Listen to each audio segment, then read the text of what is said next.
Hello, this is the NAN Economic News Summary. President Muhammadu Buhari has inaugurated an international market built by the Nasarawa state government to boost socio-economic development.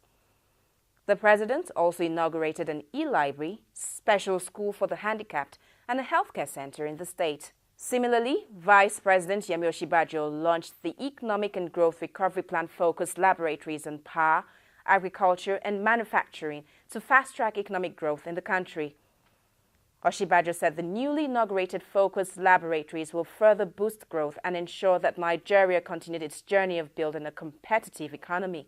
The laboratories will bring together private and public sector officials to achieve the ERGP's objective of reaching 7% economic growth by 2020. The federal government has announced the reappointment of a consortium of banks including Citigroup, Standard Chartered, Stanbic IBTC, Witten Case and African Practice to implement its $2.5 billion Eurobond scheme. The Minister of Finance, Mrs. Kemi Adeosun, said the $2.5 billion was not a new borrowing but funds from the Nigerian Treasury bills that would mature and be refinanced into dollars.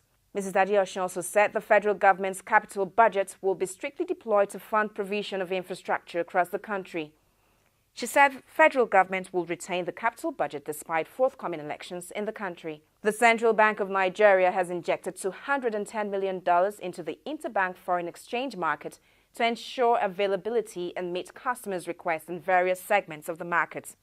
The bank said the wholesale segment of the market received $100 million, while customers who required foreign exchange for tuition, medical payments and basic travel allowance, among others, were allocated $55 million.